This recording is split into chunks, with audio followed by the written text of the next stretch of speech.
Bismillahirrahmanirrahim. Assalamualaikum warahmatullahi wabarakatuh. Saya Alwan Rifki Budiman, mahasiswa Unida semester 5 Fakultas Syariah, Prodi Hukum Ekonomi Syariah. Saya ingin menjelaskan atau sedikit berbagi ilmu tentang marketing.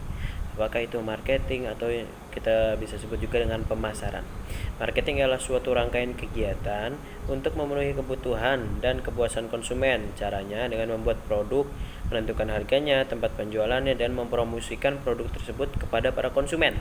Dan atau definisi marketing yakni suatu perpaduan antara kegiatan-kegiatan yang saling berhubungan untuk bisa mengetahui apa yang dibutuhkan oleh konsumen, sehingga perusahaan bisa mengembangkan produk, harga, pelayanan, dan melakukan promosi agar kebutuhan konsumen bisa terpenuhi serta perusahaan mendapatkan sebuah keuntungan. Marketing memang sangat erat kaitannya dengan kegiatan kehidupan kita sehari-hari karena objeknya yaitu konsumen. Biasanya kita sebagai konsumen sering dihadapkan pada beberapa pilihan seperti memilih merek dari produk tertentu yang hendak kita beli, di mana kita akan membelinya dan menentukan waktu atau kualitas saat melakukan pembelian. Jadi, kita sebagai konsumen bisa dijadikan informasi yang dibutuhkan oleh para marketer dalam melakukan suatu kegiatan marketing.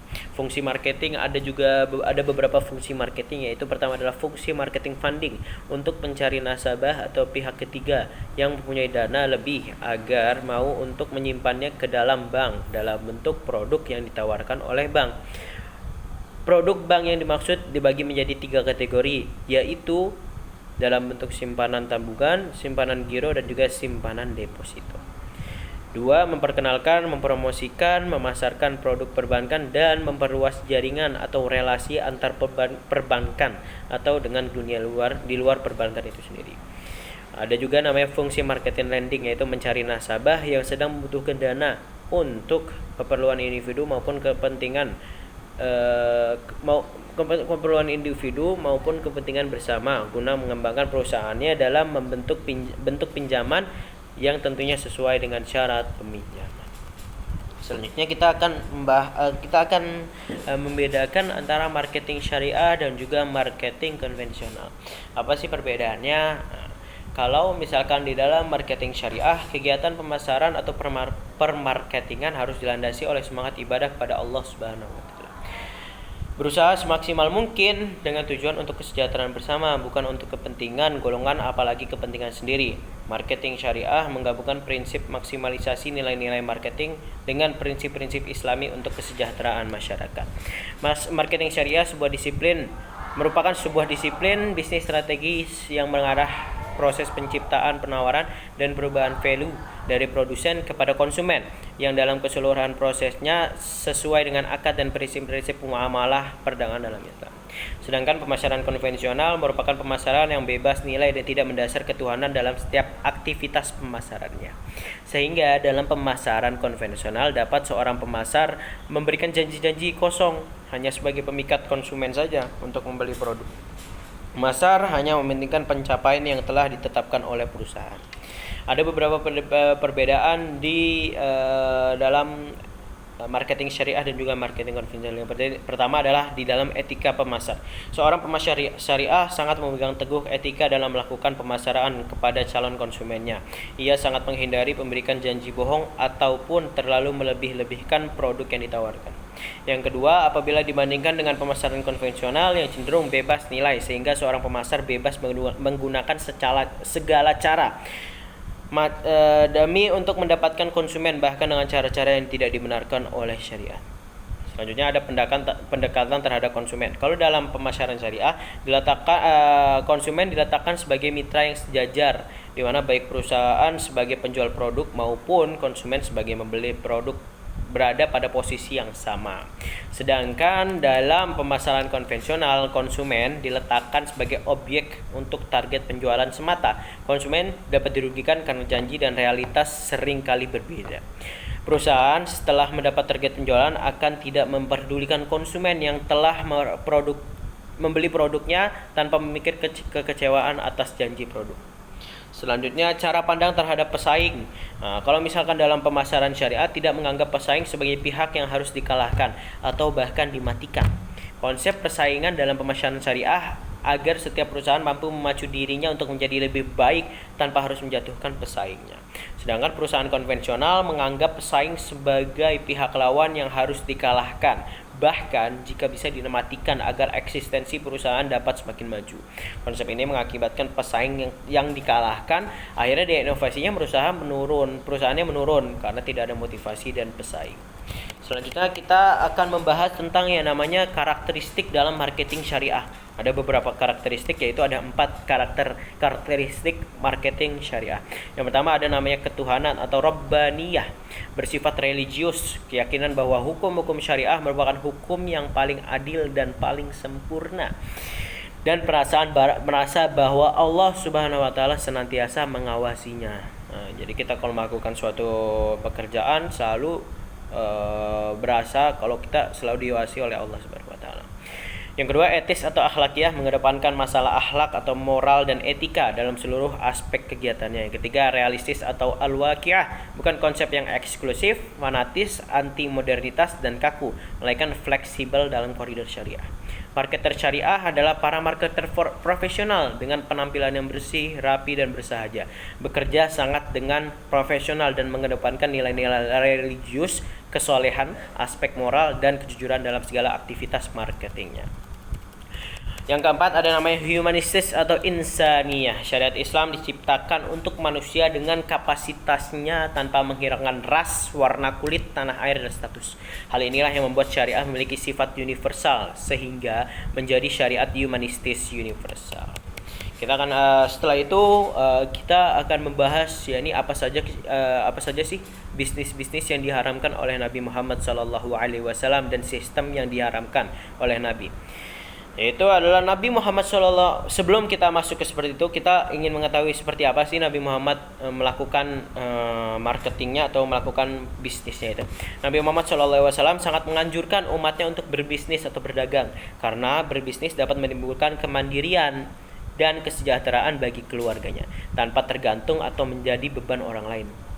Seperti yang dikatakan dalam Al-Quran, yakni tidak ada dosa bagimu untuk mencari karunia atau rezeki hasil perniagaan dari Tuhanmu. Quran surat Al-Baqarah ayat 198. Nabi Muhammad SAW sebagai marketer profesional, yaitu yang dimaksud adalah Nabi Muhammad adalah dikenal sebagai marketer yang sangat profesional dalam transaksi bisnisnya. Sebagai pedagang profesional, tidak ada tawar-menawar dan pertengkaran antara Nabi Muhammad SAW dan para pelanggannya, sebagaimana sering disaksikan pada waktu itu di pasar-pasar sepanjang Jazirah Arab. Sebagaimana yang telah dikatakan dalam Al-Quran Al-Karim, wahai orang-orang yang beriman, janganlah kamu saling memakan harta sesamamu dengan jalan batil, kecuali dengan jalan perniagaan yang berlaku dengan suka sama suka di antara kamu. Quran surat An-Nisa ayat 29. Dan juga Nabi Muhammad SAW dikenal sebagai marketer yang jujur. Nabi Muhammad SAW benar-benar mengikuti prinsip-prinsip perdagangan yang adil dan jujur dalam transaksi. Gitu. Selanjutnya kita akan membahas tentang bisnis-bisnis yang diharamkan atau yang dihindari oleh Nabi Muhammad SAW. Nabi Muhammad SAW melarang beberapa jenis perdagangan, baik karena sistemnya maupun karena ada unsur-unsur yang diharamkan di dalamnya. Unsur yang diharamkan yaitu memperjualkan benda-benda yang dilarang dalam Al-Quran adalah haram. Misalnya Rasul melarang konsumsi daging babi, darah, bangkai dan alkohol. Itu ada di surat Al-Baqarah ayat 175. Dan sabda Rasulullah, sesungguhnya Allah dan Rasulnya telah mengharamkan perdagangan arak, bangkai, babi, patung. Hadis riwayat Bukhari dan Muslim. Nah, sistem perdagangan yang diharamkan oleh Nabi Muhammad SAW, yaitu seperti di riwayat Abu Hurairah radhiyallahu an, bahwa Rasulullah SAW melarang sistem jual beli mulamasah. Apa itu mulamasah? Wajib membeli jika pembeli telah menyentuh barang dagangannya. Dan munabadah, sistem barter antara dua orang dengan melempar barang dagangan masing-masing tanpa memeriksanya. Nah, ini jadi kita asal lempar nggak tahu dalamnya apa. Barangkali dalamnya sesuatu yang tidak lebih berharga daripada yang kita kasih, nah maka tidak boleh dalam sistem perdagangan seperti itu. Nah, Nabi Muhammad SAW selalu melakukan bisnis-bisnis yang halal. Nabi Muhammad Sebagaimana Nabi Muhammad itu adalah diutus untuk menghapus segala sesuatu yang kotor, keji, gagasan-gagasan yang tidak sehat dalam masyarakat, serta memperkenalkan gagasan-gagasan yang baik, murni, dan bersih di kalangan umat manusia. Barang yang bersih berarti sehat dan diperoleh dengan cara yang halal. Karena itu apa yang dihasilkannya pun menjadi yang halal. Selanjutnya kita akan masuk tentang apa sih itu namanya marketing mix. Marketing mix itu apa sih? Konsep marketing mix. Konsep marketing mix sebenarnya udah ada dari 1400 tahun yang lalu. Penemuan-penemuan ahli pemasaran dunia tentang konsep marketing mix seperti Neil Borden yaitu pada tahun 1953. Setelah itu ada Rasmussen pada tahun 1955.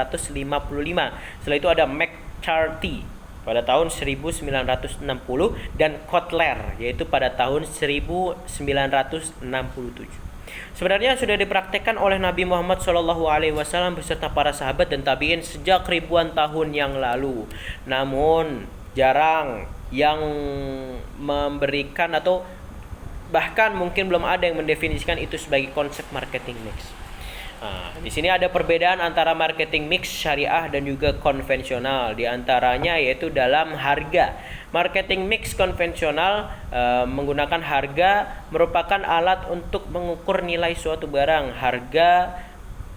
Harga bagi produsen merupakan penentu bagi permintaan pasar dan mempengaruhi posisi pesaing perusahaan dalam merebut konsumen. Merebut konsumen. Menentukan harga perlu diperhatikan agar harga yang ditetapkan yang dapat dijangkau oleh konsumen, di samping itu dapat memberikan keuntungan bagi perusahaan. Sedangkan dalam syariah, dalam menentukan harga tidak boleh menggunakan cara-cara yang merugikan pebisnis lainnya. Islam memperbolehkan pedagang untuk membeli keuntungan, namun untuk mengambil keuntungan tersebut janganlah berlebih-lebihan. Tidak diperbolehkan untuk mengubah harga tanpa mengubah kualitas dan kuantitas dari produk. Bagaimana pada zaman dahulu ada namanya Nabi Muhammad SAW juga melarang perihal najasi atau false demand atau permintaan palsu. Transaksi najasi diharamkan karena si penjual menyuruh orang lain memuji barangnya atau menawar dengan harga tinggi agar orang lain tertarik untuk membeli. Padahal si penawar tersebut tidak bermaksud untuk benar-benar membeli barang tersebut. Ia hanya menipu orang lain yang benar-benar ingin membeli. Akibatnya terjadi permintaan palsu atau false demand. Selanjutnya dalam promosi marketing mix konvensional adalah dalam promosi kegiatan komunikasi antara perusahaan dan konsumen sebagai usaha untuk mempengaruhi konsumen dalam kegiatan pembelian sesuai keinginan dan kebutuhannya. Promosi sebagai suatu kegiatan yang dilakukan oleh perusahaan untuk mengkomunikasikan manfaat dari produknya untuk meyakinkan konsumen agar membeli. Sedangkan kalau marketing mix syariah, promosinya adalah dalam bidang promosi produk, etika pemasaran syariah akan mengikuti aturan berikut: mencegah terjadinya periklanan palsu dan menyesatkan, menghindari taktik penjualan yang menyesatkan, menghindari promosi penjualan yang menggunakan penipuan atau manipulasi. Marketing mix konvensional pada tempatnya. Tempat distribusi adalah untuk memastikan ketersediaan barang dan jasa yang dibutuhkan konsumen pada waktu dan tempat yang tepat. Semakin banyak tempat distribusi perangkat yang digunakan biasanya mampu menjangkau populasi yang lebih luas dan semakin mudah produk didapatkan, juga penjualan produk berpeluang besar untuk meningkat. Sedangkan dalam syariah ini ada namanya pada zaman dahulu Nabi Muhammad SAW, dia itu terlahir dari keluarga pedagang dan beristrikan seorang pedagang yaitu Siti Khadijah radhiyallahu an. Saat beliau belum menikah dengan Siti Khadijah radhiyallahu an, beliau merupakan salah satu bawahan Siti Khadijah yang paling dikagumi oleh Siti Khadijah radhiyallahu an karena teknik pemasaran beliau. Pada saat itu Nabi Muhammad SAW telah mengajarkan dasar-dasar nilai pendistribusian benar, yaitu dengan kejujuran dan ketekunan. Selanjutnya dalam produk sendiri terbagi dua, yaitu produk nyata bisa dilihat dan produk tidak nyata atau jasa hanya bisa dirasakan tapi bisa dilihat. Nah, ini pada konsep marketing mix konvensional. Dalam hal produk perlu diperhatikan kualitas dan layanan karena konsumen ketika membeli bukan hanya sekedar ingin tapi juga membutuhkan. Dan harus kita perhatikan kepuasan konsumen terhadap produk yang kita tawarkan. Sedangkan marketing mix syariah, prinsip syariah dalam menentukan produk yaitu produk harus halal, produk harus real, bukan maya. Produk harus dapat dikirim setelah penjualan terjadi. Nah, setelah itu ada namanya dilarang jualan atas jualan. Apa misalnya? Misalnya kita temui seorang pembeli yang membeli suatu barang dengan harga 10.000 rupiah. Lalu kita sampaikan kepadanya bahwa kita bisa menjual yang sekelas dengan barang yang dia beli namun dengan harga yang lebih murah. Atau kita punya barang dengan kualitas yang lebih bagus dengan harga yang sama yaitu 10.000.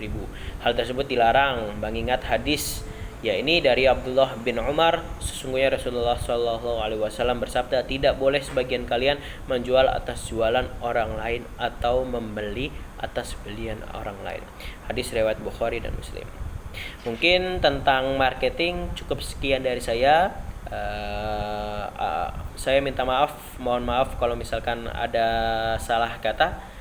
Syukron, wassalamualaikum warahmatullahi wabarakatuh.